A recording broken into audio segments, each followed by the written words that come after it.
Okay, so I think in last lecture I already defined the complex integral. Okay, in our syllabus, total there are three theorems. One is the Cauchy's theorem. Okay, so first is the Cauchy's theorem. Is it visible? Yes, sir. So one is Cauchy's theorem. Second is Cauchy's integral theorem. Cauchy's integral theorem, and the third theorem is residue theorem. Okay, that is all about the complex integral. आपको ऐसे ही याद रखना है. These are the three theorems in our syllabus as far as complex integral is concerned. Okay, and how you remember all these three results? Okay, उसके लिए बस आपको एक result याद रखना है. Okay, this result is like this. Any rational analytic function, any rational analytic function is function of this type. G of z is equal to some f of z upon some q of z, है ना. Rational function और rational, जैसा आप rational number बोलते हैं वैसे ये rational function. So any rational analytic function g of z equal to this is not analytic at points where g of z is equal to 0. Okay, so this function, this rational function is not analytic when your denominator is 0. Okay, just remember this result. When your denominator is 0, q of z is equal to 0 at z where q of z is equal to 0. So at all these points your function is not analytic. Okay, and आपको बस इस पे ही focus करना है. So and now let me define what is Cauchy's and what is this Cauchy's integral and residue theorem. Okay, so if there does not exist any points, okay, or if given function is analytic at all points, ये better होगा. If a given function is analytic at all points, then we have to use Cauchy's theorem. Remember, if it is analytic at all points, then we have to use Cauchy's theorem. If it is analytic at all points except one point, अगर एक ही point पे वो analytic नहीं आ रहा है, but other than जितने भी सारे पॉइंट्स हैं, सारे पॉइंट्स के लिए अगर वो एनालिटिक आ रहा है, then we have to use Cauchy's integral theorem. And more than one point के लिए आपको स्पेसिफिकली रेसिड्यू थ्योरम यूज करना है.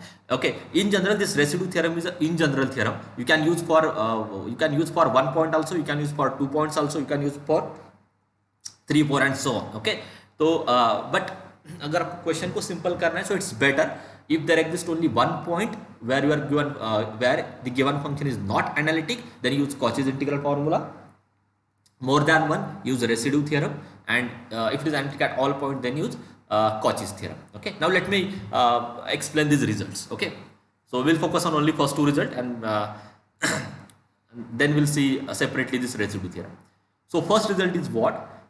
The integral of g of z dz over a close curve C. Okay, अभी close curve यहाँ पे सारे cases में ये जो कर्व होगी, ये कर्व बेसिकली क्या आने वाली है, सर्कल आने वाली है.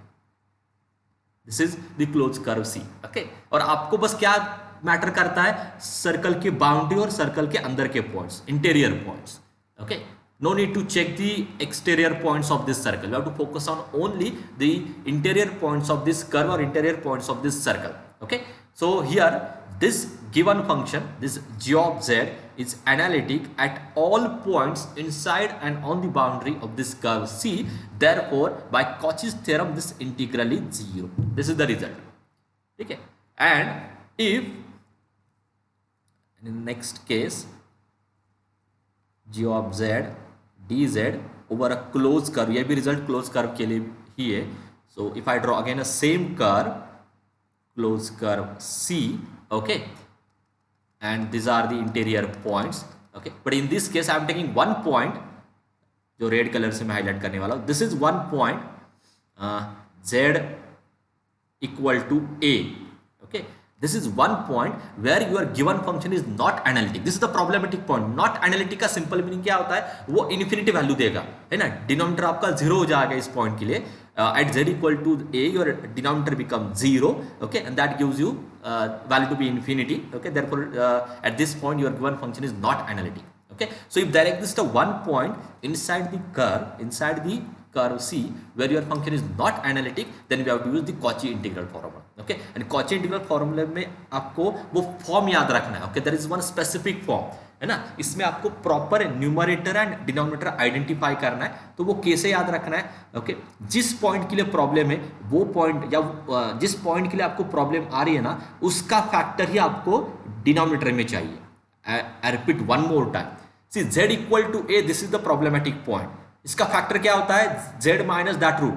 हमेशा याद रखो, if alpha is a root then what is the factor, z minus alpha is the factor. या आपने 11th-12th में लर्न किया होगा, okay. So z equal to a is the problematic point, और z equal to a is the point where your denominator is 0, then corresponding factor is z minus a. So that must be in denominator. बस वही आपको denominator में चाहिए, and the remaining parts you have to consider on numerator only, that I denoted by f of z. ठीक है. तो Cauchy integral फॉर्मूले में अगर आपको दिखाई दे रहा है कि वहां पे एक पॉइंट ऐसा है जहां पे फंक्शन आपका एनालिटिक नहीं आ रहा है, ओके, सो उसका जो फैक्टर है वो नीचे आना चाहिए. Remaining terms you have to shift on numerator, then you will get this form dz. And what is that result, can anyone tell me what is the value of this integral when one point like, हाँ, yes by I f of a. I multiply by f of a, correct. Is this clear now? These two results are clear now? Any doubt? Question में लेने वाला, but अभी ये आपको clearly समझ में आ गया कि कैसे सब कुछ होने वाला है. इसमें सारे पॉइंट्स के लिए अगर एनालिटिक आ रहा है तो डायरेक्टली इंटीग्रल 0 लिखो, कुछ भी चेक करने की जरूरत नहीं है. एक पॉइंट अंदर आ रहा है सर्कल के अंदर जिसपे फंक्शन आपका एनालिटिक नहीं है, so at that time you have to use the Cauchy integral formula, okay. So and now I think we have covered almost all this part. Directly take some examples, okay. और ये भी हमने last time discuss किया है कि ये circle कैसे draw करना है. I think we have covered this few examples also. या let me take one more example. कुछ भी प्रॉब्लम आता है आप मुझे बोल दो. So next question 1 is already cover in the last lecture, so I will not repeat. So question 2, question को अच्छे से रीड करो एंड कैसे अप्रोच आपका होना चाहिए वो भी यहाँ पे मैंने प्रॉपर दिया. So question 2 is like this, evaluate this complex integral. Why it is complex, because z में आ रहा है, z is the complex number, where c is the contour, contour means curve, where c is the contour, modulus of z minus 1 equal to 1/2. So can anyone tell me, ये सारे circle ही है, can anyone tell me what is the centre of this curve, what is the centre, हाँ, what is the center of 0,1 0,1 या 1,0? 1,0. ये, हाँ, ये z minus 1 था, ओके. तो आप कैसे लिख सकते हो, z माइनस 1 को आप कैसे लिख सकते हो, 1 plus 0y. So the centre is 1,0. And what is radius, 1/2. 1/2, okay. तो आपको बस कर्व से इतना आइडेंटिफाई करना है, what is my centre and what is my radius, okay. Now we have to draw this curve. Okay, so let me draw here. So 1,0 is your center and half radius का आपको circle draw करना है. Now this is the first part. पहले आपको diagram draw करनी है. Next, now focus on the denominator only. आपको बस इस पे फोकस करना है, because these are the problematic point. बाकी पॉइंट्स के लिए तो वो वैसे भी एनालिटिक आने वाला है, so no need to check that point. So here given function is not analytic when your denominator is 0. Okay, these are the points where your function is not analytic in general, okay. So that is nothing but z square minus 1 can be written as z plus 1 z minus 1 equal to 0. So that gives me z equal to 1 and minus 1. Okay, now check कि इन दोनों में से कितने points अपने circle के अंदर आ रहे हैं. ठीक है, अगर कोई भी पॉइंट सर्कल के अंदर नहीं आ रहा है then it become analytic and your integral value is 0 directly, क्योंकि अगर सारे पॉइंट्स के लिए वो एनालिटिक आ रहा है then your integral is 0. If there exists a one point which lies inside the circle, then we have to use the Cauchy's integral formula. Okay, so 1 and minus 1 में से कौन सा पॉइंट आपका सर्कल के अंदर आ रहा है, वन सर्कल के अंदर आ रहा है and -1 lies outside the circle, ये सर्कल के अंदर है, -1 lies outside the circle. Okay, so here from this in this case z equal to 1, this is the point which lies inside the circle and this is the only point which lies inside the circle, therefore we can use the Cauchy integral formula. Okay, now tell me, therefore you have to use the Cauchy integral formula. And what is the Cauchy integral formula? मैंने आपको पहले clear किया था. Cauchy integral formula क्या होता है? Denominator में क्या आना चाहिए? What is in the denominator? Z minus A. हाँ, z माइनस ए. अभी ये प्रॉब्लमेटिक पॉइंट है, ठीक है, इसमें तो जो प्रॉब्लमेटिक पॉइंट है उसका फैक्टर नीचे आना चाहिए. तो क्या आना चाहिए नीचे? z minus 1. Very good. So what is in the numerator? 4z square plus z. अभी z square minus 1 can be written as z plus 1 into z minus 1, but z minus 1 आपको कंपल्सरी नीचे लिखना है. So what is remaining? z plus 1, ये ऊपर जाएगा. ये आपको समझ में आ रहा है कि नहीं? This is the important part. बाकी चीजें इतने डिफिकल्ट नहीं है. Are you getting this? ऐसा कोई स्टूडेंट है जिसको अभी भी ये क्लियरली नहीं? Yes, sir. I am getting reply only from few students. Other ये आपको क्लियरली समझ में आ रहा है क्योंकि इसमें यही एक इंपॉर्टेंट पार्ट है. बाकी स्ट्रेट फॉरवर्ड है. पॉइंट्स कैलकुलेट करना, रूट्स कैलकुलेट करना नॉट एट ऑल डिफिकल्ट. आपको बस ये समझ में आना चाहिए कि जो प्रॉब्लमेटिक फैक्टर है z इक्वल टू 1 मतलब z माइनस 1, ये फैक्टर आपका नीचे रहेगा, इसको एज इट इज आपको ऊपर शिफ्ट करना है. ठीक है. सो अगर आपको अभी भी प्रॉब्लम तो आप इमीडिएटली बोल दो, मैं और एग्जांपल लेके ये क्लियर कर दूंगा, बट ये आपको क्लियरली समझ में आना चाहिए. Okay. So So, explain it once. Okay, हाँ, सो मैं आपको इन डिटेल में एक्सप्लेन करता हूँ यहाँ पे.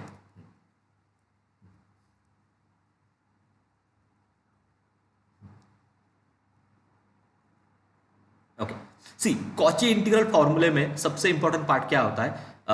डिनोमिनेटर में क्या आना चाहिए? डिनोमिनेटर में क्या आना चाहिए? फैक्टर कुछ रूट्स. हाँ, डिनोमिनेटर में क्या आना चाहिए? If z equal to 1, here you can see z equal to 1, this point lies inside this circle. okay, तो ये आपका प्रॉब्लमेटिक पॉइंट है. तो जो आपका प्रॉब्लमेटिक पॉइंट है, जिस पॉइंट पे आपका फंक्शन एनालिटिक नहीं आ रहा है, वो पॉइंट आपको उसका जो फैक्टर है, इसका फैक्टर क्या होता है पहले तो ये समझ में आना चाहिए. What is the factor? Factor का मीनिंग क्या होता है? ये दोनों मतलब राइट साइड की वैल्यू लेफ्ट साइड में शिफ्ट करो तो क्या मिलेगा? z minus 1. तो ये फैक्टर आपको कंपल्सरी नीचे रखना है. ये स्टेटमेंट समझ में आ रहा है? जिस पॉइंट पे आपको प्रॉब्लम आ रही है उसका फैक्टर, मतलब for example z equal to alpha पे मुझे प्रॉब्लम आ रही है, तो उसका फैक्टर क्या होता है? z minus alpha. ये मुझे कंपल्सरी डिनोमिनेटर में रखना है. एंड व्हाट जो भी रिमेनिंग पार्ट है, that remaining part you have to write on the numerator. इतना तो समझ में आ रहा है कि प्रॉब्लमेटिक पॉइंट और उसका फैक्टर नीचे लिखना है. Are you getting this part? Yes और नो? प्रॉब्लमेटिक पॉइंट एंड उसका फैक्टर ये आपको नीचे लिखना है. Are you getting this? Yes और? Yes. हाँ, हाँ. तो अभी आगे का पार्ट में एक्सप्लेन करता हूं. हाँ, तो अभी ये फंक्शन है आपका 4z square plus z upon z square minus 1 को आप कैसे लिख सकते हो? या हमेशा फैक्टराइज करके ही लिखना है. फैक्टराइज करके लिखना है. How you right this z square minus 1? इसके रूट्स अगर 1 एंड माइनस 1 आ रहे हो तो आप इसको कैसे लिख सकते हो? इसके रूट्स अगर 1 एंड माइनस 1 आ रहे हो तो आप कैसे लिख सकते हो? z minus first root into z minus second root, minus minus plus 1 होगा. करेक्ट है? Can I write this given integral in this way? Can I write this given integral in this way? Yes और no? Yes sir. हाँ. Yes. अभी इसके आगे देखो. Okay, आपको हमने पहले ही क्लियर किया है कि z इक्वल टू 1, इस पॉइंट पे आपको प्रॉब्लम आ रही है. अभी z इक्वल टू 1 का फैक्टर क्या होता है? z इक्वल टू 1 का फैक्टर होता है z माइनस 1. तो प्रॉब्लमेटिक फैक्टर कौन सा है आपका? z minus 1. तो इसको यहीं पे रहने दो, z माइनस 1 को यहीं पे रहने दो, इसको ऊपर शिफ्ट करो. This become your numerator. वही मैं कर रहा हूं सारे क्वेश्चन में. Okay, let me take one more example. मैं और एग्जांपल लेता हूं. उस केस में आप बोल लो कि क्या नीचे रहेगा, फिर ये क्लियर होगा. Integral 3z square plus 1, just give me 2 minutes. कोई भी क्रिएट कर लेता हूँ मैं, से z माइनस 3 z माइनस 2 का अगर क्रिएट करना है तो z square minus 5z plus 6. ठीक है.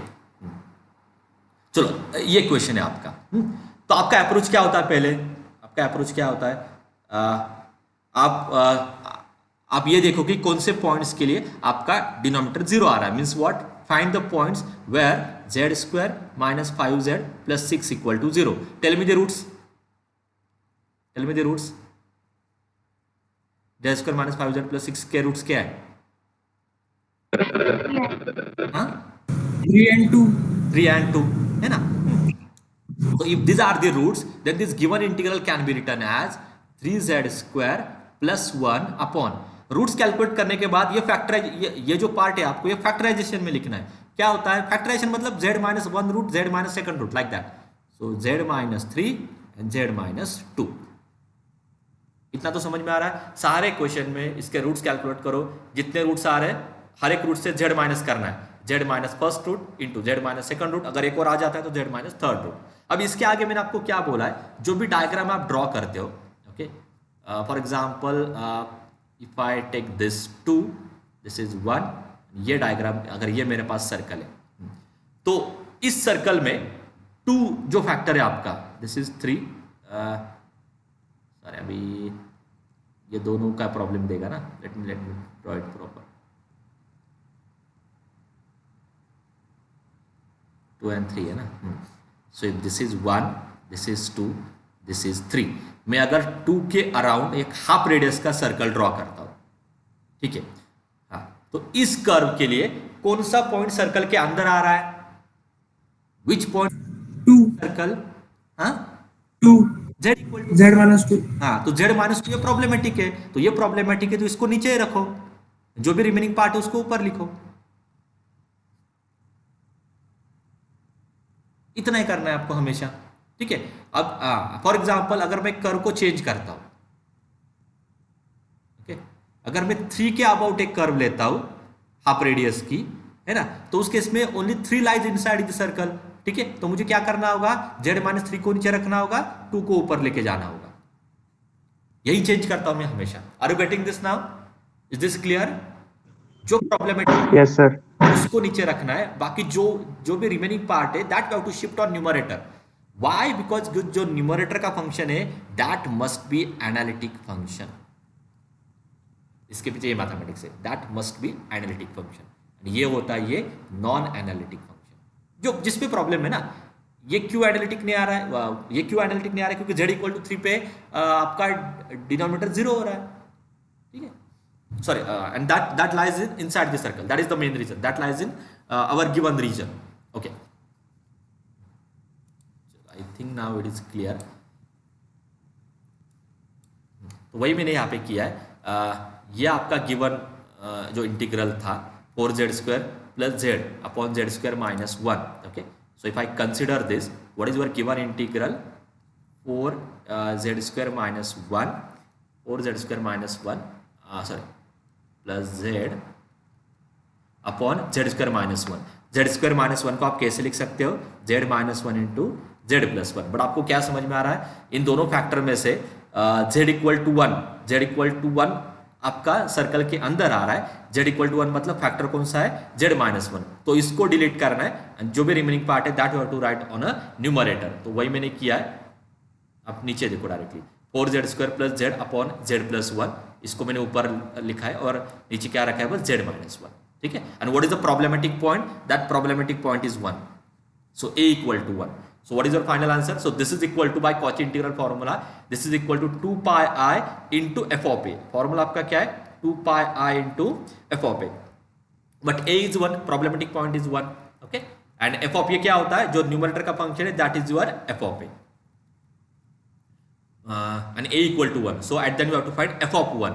So f of 1 कैसे कैलकुलेट करोगे? z equal to 1 पुट करो. Plus 1 upon 1 plus 1 that is 5 by 2. So 2 pi I into 5 by 2 that is your final answer. ठीक है. अभी एक क्वेश्चन मैं आपको प्रॉपर सॉल्व करके ही देता हूँ एंड फिर उसके बाद भी अगर आपको प्रॉब्लम आ रही है तो फिर मैं और क्वेश्चंस ऐड करता हूँ. But I don't think so अभी इसके आगे होना चाहिए ये, तो मुझे और क्वेश्चंस ऐड करने होंगे. Let me take a page.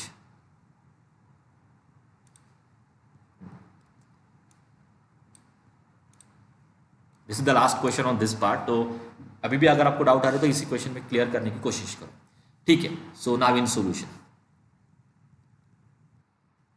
So immediately देख के तो आपको यह नहीं समझ में आएगा कि ये कॉचीज थ्योरम का प्रॉब्लम है, या कॉची इंटीग्रल का प्रॉब्लम है, या ये रेसिड्यू थ्योरम का प्रॉब्लम है. So what is your approach? First identify the points where this given function is not analytic. Okay, so let g of z is the given function z plus 4 upon z square plus 2z plus 5. This is your given function. जो given है वही मैंने लिखा है. Okay, so and therefore g of z is not analytic at what are the points where this g of z is not analytic? कौन से points के लिए फंक्शन एनालिटिक नहीं होगा? हाँ, this g of z is not analytic at what? बोलो. The roots of the equation. हाँ, at not analytic where your denominator is 0. Correct? So these are the points where this given function is not analytic. Okay, अभी एक बोलो इसके roots क्या है? Do it on calculator है, कैसे भी करो. Tell me its roots. What are the roots? What are the roots? -1 plus -2 iota. क्या आ रहा है? -1 plus -2 i. -1 plus or minus 2i. So there are two roots. One is this and second is this. Complex roots are. It doesn't matter whether you have real roots or complex roots. ठीक है? हाँ. Okay. हाँ. So now अगर ये आपके roots से, if these are your roots, how we write this given g of z? आप इसको कैसे लिख सकते हो रूट्स आने के बाद? बोलो. if these are your roots, how we write this denominator? इसको फैक्टराइज करके आप कैसे लिख सकते हो? what is the factorization of this? बोलो. z माइनस फर्स्ट रूट क्या है? -1 plus 2i. Okay, into z minus second root which is -1 minus 2i. Z plus. क्या हुआ? कुछ रॉन्ग है? ये साइन आप बाद में चेक कर सकते हो, मतलब अंदर मल्टीप्लाई करके. करेक्ट है ये करेक्ट लिखा है कि नहीं? Yes. Yes, sir. ये पता है ना आपको, मतलब रूट्स अगर आपके पास डायरेक्टली रूट्स है तो उसको फैक्टराइजेशन में आप ऐसे लिख सकते हो ना. I think you all are aware about this, है ना. If any given polynomial which has roots alpha and beta, then its equation is, उसका इक्वेशन क्या होता है?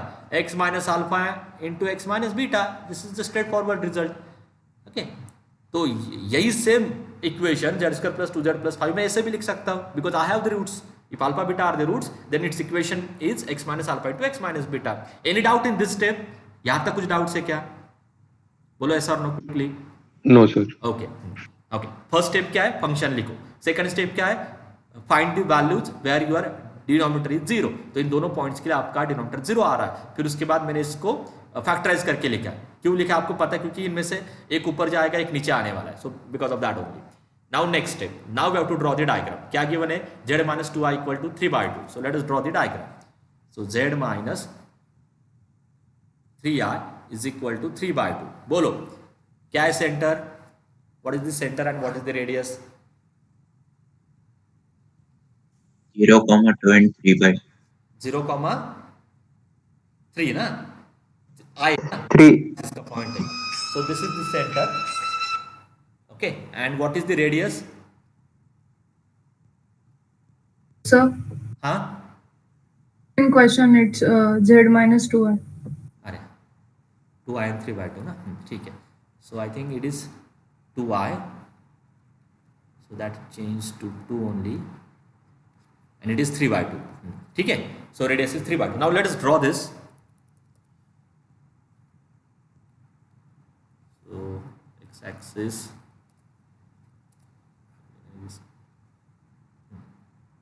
Axis, y axis. हाँ, अब ये पॉइंट क्या है? 0, 2. So somewhere it is 1,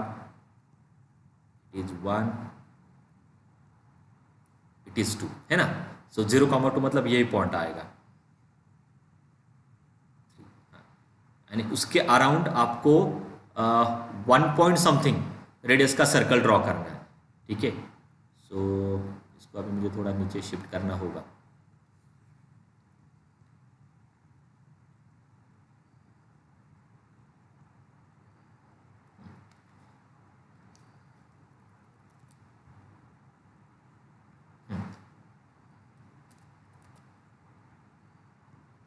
okay हाँ, so 0.2 with this center we have to consider, we have to draw a circle whose radius is 1 point something ना, तो मैं टेंटेटिवली ड्रॉ कर रहा हूँ।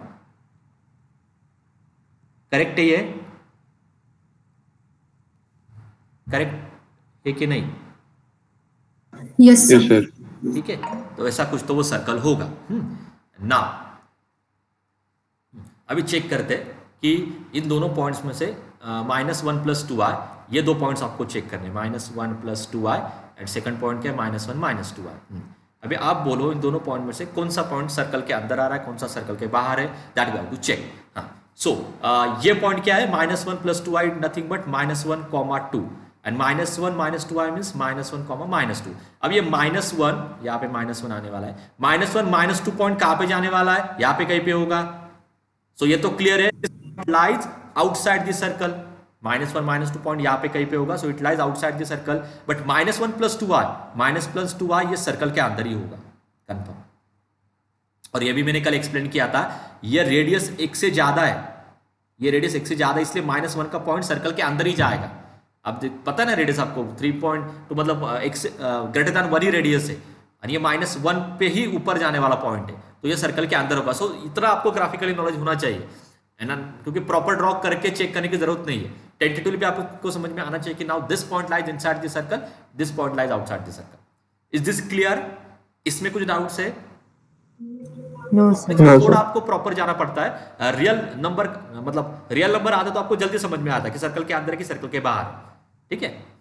सो यहां से आपको क्या समझ में आ रहा है कि -1 + 2i, दिस फैक्टर और this root lies inside this circle, तो इसका फैक्टर क्या होगा, -1 + 2i का फैक्टर ये था, तो इसको छोड़ के बाकी जितने भी टर्म्स है वो सारे आपको ऊपर शिफ्ट करने।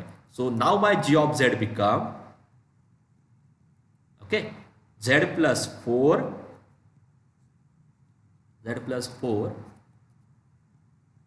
अपॉन ये ऊपर कौन सा जाएगा, z -1 - 2i, okay this all part in numerator and whole divided by z -1 + 2i. Now this become my given function. And now by Cauchy's integral formula, now by Cauchy's integral formula, the integral of this g of z dz, which is equal to integral of z + 4 upon z minus of -1 - 2i whole divided by, थोड़ा दिखने में लेंदी दिखाई देगा ये, whole divided by z -1 + 2i dz equal to क्या है formula, 2πi into f of the problematic point. What is the problematic point? ये नीचे का -1 + 2i. And what is the f of z? ये होता है आपका f of z, जो भी न्यूमरेटर का फंक्शन है that is your f of z. So this is my f of z. तो आप ये कैसे कैलकुलेट करोगे? How we calculate -1 + 2i? बोलो, tell me the next step. What is f of -1 + 2i? बोलो, बस क्या करना है, z = -1 + 2i यहाँ पे रख देना है। तो -1 + 2i + 4 divided by -1 + 2i minus, अब ये माइनस में अंदर मल्टीप्लाई कर रहा हूँ, it become +1, it become +2i। Correct है ये? सो what is your final answer?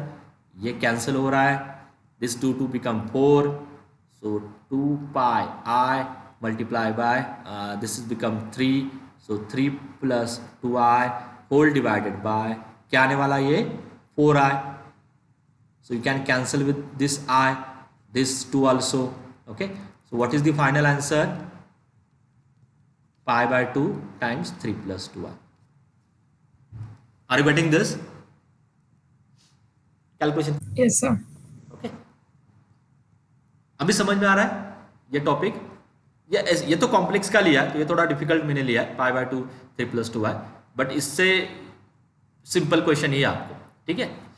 Okay, now next topic is, इस पे भी बहुत सारे क्वेश्चंस आपको आते हैं। अभी ये कॉची का ही इंटीग्रल का ही पार्ट था, इसलिए मैंने सेपरेटली आपको नहीं बोला कि ये भी एक थ्योरम है, but this is just the extension of Cauchy's integral formula. Okay, क्या है वो एक्सटेंशन, मैं आपको दिखाता हूँ directly. So can anyone explain me what this theorem tells you? अभी रिजल्ट वही है, एक ही ऐसा पॉइंट है, if a is the point which lies in C, तो इस केस में भी एक ही पॉइंट है जो सर्कल के अंदर है, z = a is the point which lies inside the circle, is the only point which lies inside the circle. Okay, so what is the difference between these two theorems? Can anyone tell me this? Result मैंने आपके सामने रखा, this is the theorem. क्या difference आपको समझ में आ रहा है दोनों में? देख के एक्सप्लेन करने की कोशिश करो, रॉन्ग आने दो, बट आपको क्या डिफरेंस समझ में आ रहा है? बोलो बोलो जल्दी, क्या डिफरेंस समझ में आ रहा है? इससे पहला जो रिजल्ट था f(z) अपॉन नीचे क्या था, z - a, है ना, dz, and it is equal to 2πi into f(a). इस केस में जो प्रॉब्लमेटिक पॉइंट था उसका जो फैक्टर था उसकी डिग्री 1 थी। अभी यहाँ पे डिग्री क्या लेनी है आपको, n+1, मतलब अगर नीचे z - a स्क्वायर आता है तो आपको ये Cauchy's extension of Cauchy's integral formula का रिजल्ट यूज करना है, ठीक है? डिग्री 2 आती है, डिग्री 3 आती है, 4 आती है, and so on. Okay, so if इस डिग्री इज n+1, तो आपका रिजल्ट इसमें क्या क्या चेंज हो रहा है, 2π अपॉन इसमें 1 सब्ट्रैक्ट करो, n+1 डिग्री है तो 1 सब्ट्रैक्ट करके आपकी nth डिग्री आ जाएगी। So that we have to consider here in the denominator. So 2πi upon n factorial, a number less than, sorry, हाँ, 1 सब्ट्रैक्ट करके, सो n+1 में से 1 सब्ट्रैक्ट करके जो भी पावर आएगी वो आपको यहाँ पे कंसिडर करनी है। Okay, so this degree -1, you can say like this degree -1 factorial multiply by the same degree nth, so fn is, it simply means the nth derivative of f,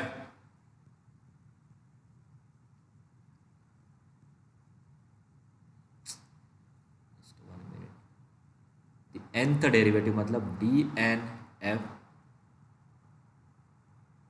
upon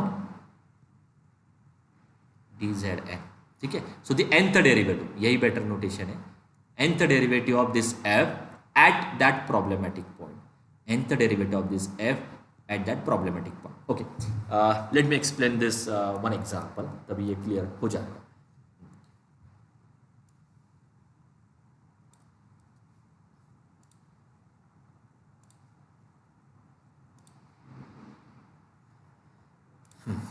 ठीक है, तो ये आपका क्वेश्चन है, कुछ भी प्रॉब्लम आप मुझे बोल दो। ओके, हाँ, सो इन सॉल्यूशन हम स्लोली जाएंगे।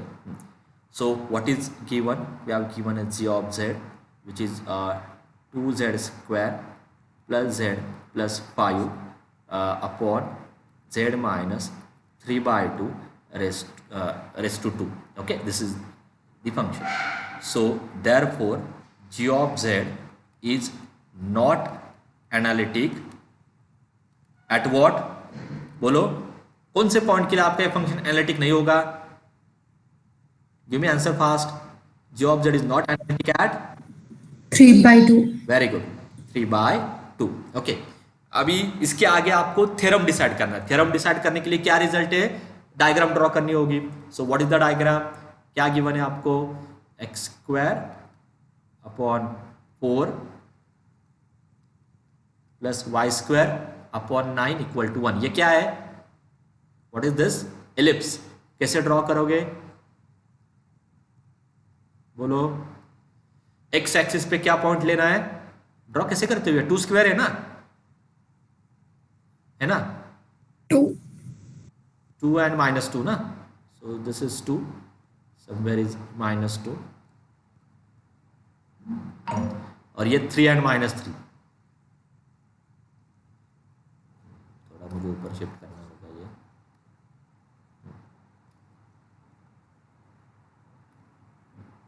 सो y के नीचे 9 है ना, मतलब 3 and -3, so 3 -3, so I think it look like this. थोड़ा आप एडजस्ट करो, करेक्ट है? करेक्ट है डायग्राम ये? Yes, sir. ओके। हाँ, अभी पहले ये देखो, whether this 3/2 is 1 point something, weather this point lies inside the circle, बोलो, whether this point lies inside the circle? Yes, sir. Yes, okay. Therefore, z equal to 3/2 lies inside the ellipse or inside the given curve, x square plus 4 plus y square by 9 equal to 1. अब ये तो clear है, एक ही point है जो circle के अंदर है। अब ये तो कंफर्म है कि आपको कॉची इंटीग्रल फॉर्मूले से जाना है, because that point is somewhere here 3.1 plus something, ये यहीं पे कहीं पे वो पॉइंट होगा। This is the point z equal to 3/2।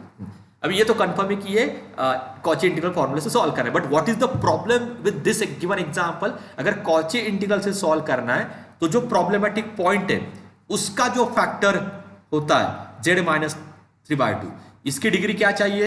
1 for what? Cauchy integral formula. Okay, अगर उसकी डिग्री ग्रेटर देन 1 आ रही है, ग्रेटर देन 1 आ रही है, तो आपको उसका एक्सटेंशन यूज करना है। तब आपको उसका एक्सटेंशन यूज करना है। Are you getting this? इतना तो समझ में आ रहा है? अगर z equal to 3/2, this is the problematic point, उसका फैक्टर होता है z minus 3/2। If degree of this factor is 1, then we have to directly use Cauchy's integral formula. If its degree is greater than 1, then we have to use this extension. समझ में आ रहा है? Are you getting this? Yes or no? क्या बोल रहा हूं, समझ में आ रहा है सबको? नहीं आ रहा तो ना तो बोलो, तो एटलीस्ट मैं फिर से एक बार रिपीट कर सकता हूं।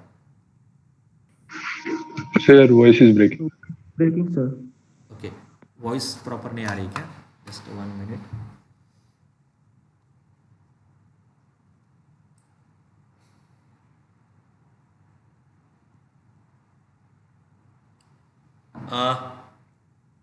Can you please check, is it proper now? Is it proper? या still it is breaking? It's audible. Sir, now it's proper, but in between it breaks. हाँ, सॉरी फॉर दैट, क्योंकि आज मैंने मोबाइल के internet से connect किया है तो थोड़ा प्रॉब्लम होगा। ठीक है, आज के दिन ही ये इशू आएगा। ओके, अभी मेरा स्टेटमेंट क्या था, मैं फिर से एक बार एक्सप्लेन करता हूँ।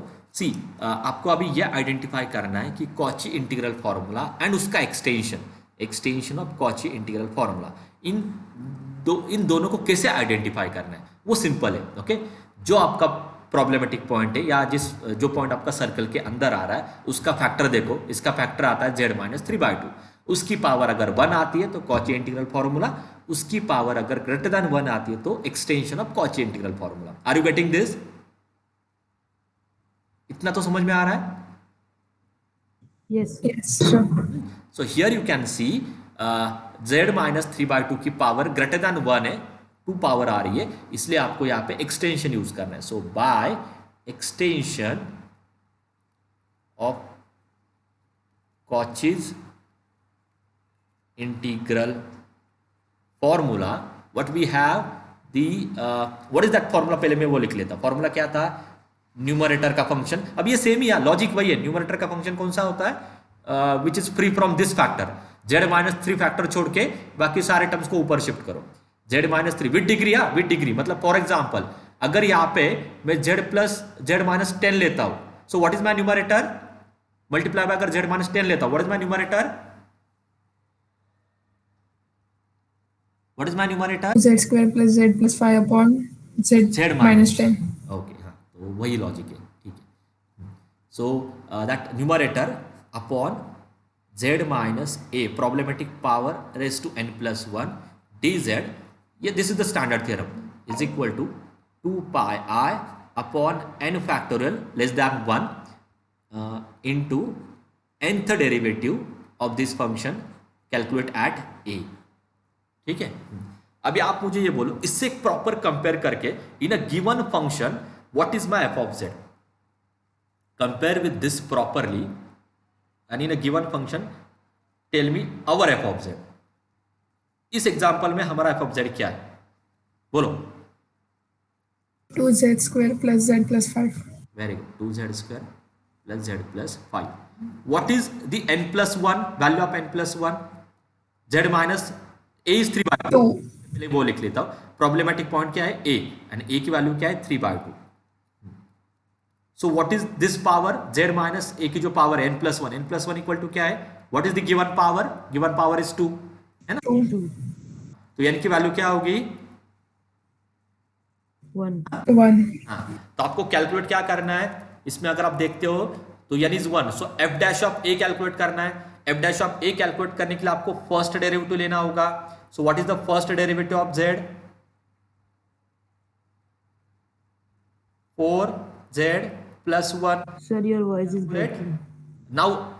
Now calculate the first derivative at a. a is what, 3/2.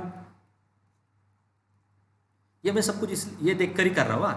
यहाँ पे n1 था, n1, तो f dash of a is 3/2, f dash of 3/2 calculate करना है. f डैश ऑफ 3/2 कैलकुलेट करने के लिए पहले f dash of z calculate करना होगा. ठीक है, वो मैंने किया. Now just put this value, what is that answer, बोलो क्या लिखना है यहाँ पे मुझे, what is the final value, 4 into 3/2 plus 1, so that gives me 6 plus 1 is 7, correct है. So therefore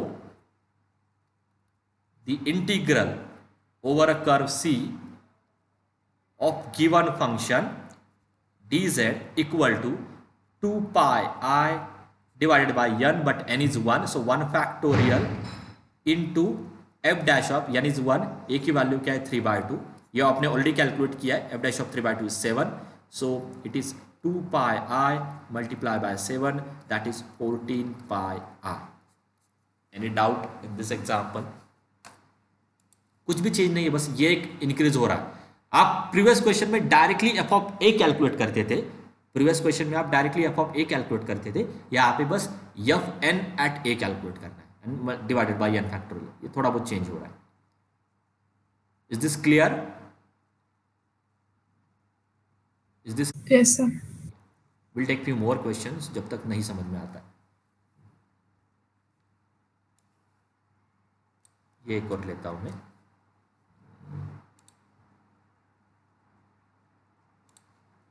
ज़्यादा स्लो जा रहा है बट ठीक है,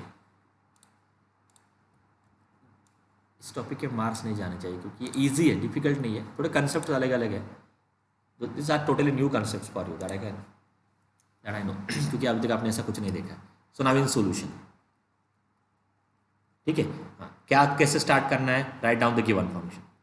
सो let g of z is equal to sin 2z upon z plus pi by 3 raised to 4, sorry dz नहीं.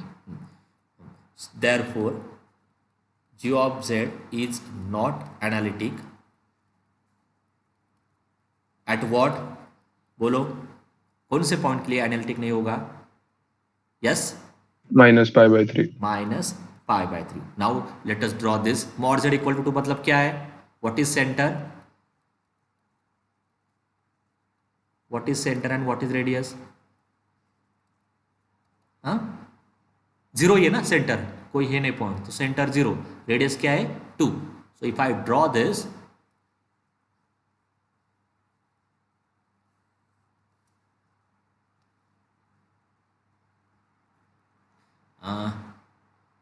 Zero zero के about, this is 1, this is 2, this is -1, this is -2, this is 1 2 1 2.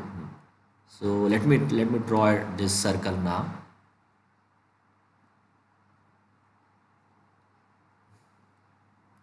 Okay, so this is my circle. Okay, and now tell me whether this point lies inside the circle. Pi is something 3, आपको पाई की value. Yes. Okay, सो ये आने वाला है. What is the exact value? What is the exact value?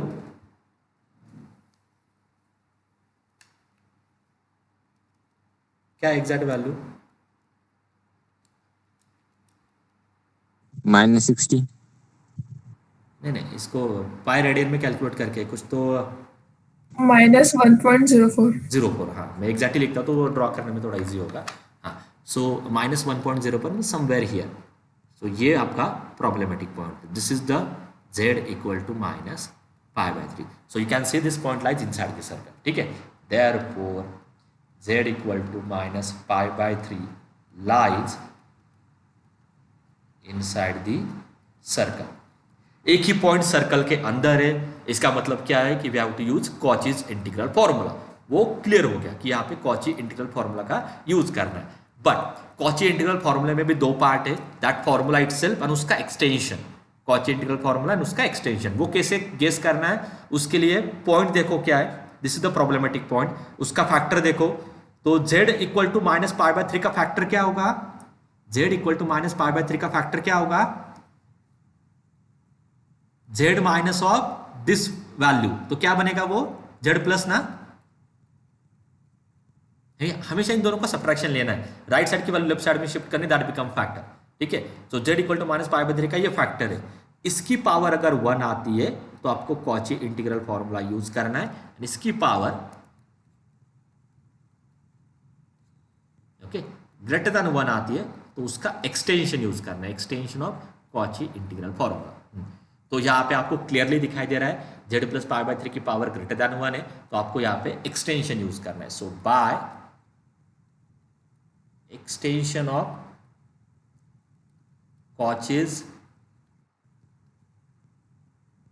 Integral formula. अभी पहले वो formula लिख लेता हूं. क्या है वो formula? Integral that numerator function upon z minus the problematic point raise to some power n plus 1 dz equal to 2πi upon n factorial multiply by fn at a. अभी सारे वैल्यूज बोलो मुझे a की value क्या है? What is a? Problematic point. -π/3. ये अलग colour में लिखता हूँ. So a equal to -π/3. What is n plus 1? 4. 4. That implies n equal to 3. What is f of z? Numerator क्या है? What is f of z? Sin of twice z. Sin of twice z. अभी n की power 3 है. इसका मतलब आपको f को 3 times differentiate करना है. n आने वाला है ना आगे जाके, तो आपको f को 3 टाइम्स डिफरेंशिएट करना है. So the first derivative 2 cos of 2z. Second derivative, ठीक है मैं ऐसे लिखता हूं. Second derivative -4 sine of 2z. Third derivative 8 cos of 2z. So this is your third derivative. आपको क्या चाहिए? fn एट a चाहिए. So f3 at -π/3. बोलो कैलकुलेट करके क्या आ रहा है? What is cos of -2π/3? बोलो. ये प्लस ही आएगा. cos of -θ is cos theta. And what is cos of 2π/3? -half. हाँ, -half. -half. So this value is -half. You can calculate on calculator also if you don't know. Then that gives me 4 only. ठीक है. So f3 at -π/3 is 4. Now just put these values as it is here. That is the final answer. So therefore the integral of this given function is equal to 2πi upon n factorial, but n is 3. So 3 factorial multiply by fn मतलब f3 at a is -π/3. तो ये हमने already calculate किया है. सो 2πi upon, अब ये क्या होगा? 3 फैक्टोरियल इज 6 है ना. सो 2/6 इज 2/3 ना. Then pi i multiply by इसकी वैल्यू क्या है 4. Your final answer is 4 pi i by 3. Okay, is this clear? समझ में आ गया ये question? Yes, sir.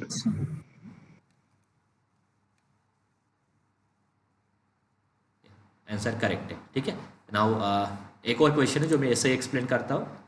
May be the remaining part will can take in the next lecture. Okay, so same है. अभी आपको देख के समझ में आना चाहिए, नीचे उन्होंने एक ही फैक्टर दिया है, पावर दिया, तो कॉची इंटीग्रल के चांसेस ज़्यादा है. तो z equal to pi by 4 is a problematic point. Its value 0.78. Okay, circle क्या गिवन है, मॉड z इक्वल टू 1, मतलब सर्कल हुज रेडियस इज 1 है ना. तो 0.78 ये सर्कल के अंदर ही आएगा. Therefore this point lies inside the region. But जो आपका प्रॉब्लमेटिक पॉइंट है z equal to pi by 4, उसका जो फैक्टर है उसकी डिग्री ग्रेटर देन 1 आ रही है. तो इसका मतलब आपको यहाँ पे कॉची इंटीग्रल फार्मूला का यूज करना है, वो भी एक्सटेंशन के साथ. वर्डिंग थोड़ा अलग अलग होगा बट एक्सटेंशन का फार्मूला यूज करना है, विच इज दिस है ना. तो इसमें 2 पाई आई ये होता है आपका एफ ऑफ जेड, न्यूमरेटर का फंक्शन, यानी कि वैल्यू यहाँ पे क्या है 2, इससे एक नंबर लेस आती है यानी कि वैल्यू है ना. सो आपको डबल डेरिवेटिव चाहिए, एफ टू ऑफ जेड चाहिए. 2 बार डिफरेंशिएट किया मैंने यहाँ पे, फिर उसमें पाई बाय 4 रखा है, f 2 at pi by 4. Calculate this, you will get 2. So your final answer is 2 pi I upon 2 factorial multiplied by that value, and that gives me 2 pi. ठीक है, स्ट्रेट फॉरवर्ड कैलकुलेशन है. तो ये सब कुछ n पे depend होता है. 3 है तो f फंक्शन को 2 बार डिफरेंशिएट करना है. This is the result. f function को 2 बार डिफरेंशिएट करना है. Okay, and I think the only part which is remaining is residue theorem. So that will take in the next lecture. Okay. So here we'll stop today. Sir, हाँ बोलो. sir, you have not shared the recording of Mondays. Yes. So I will share all the recordings today. Okay. कुछ edit करना था उसमें तो इसलिए थोड़ा time जा रहा है. But today maybe till afternoon you can check all the recordings. Okay. ठीक है. Okay. Thank you.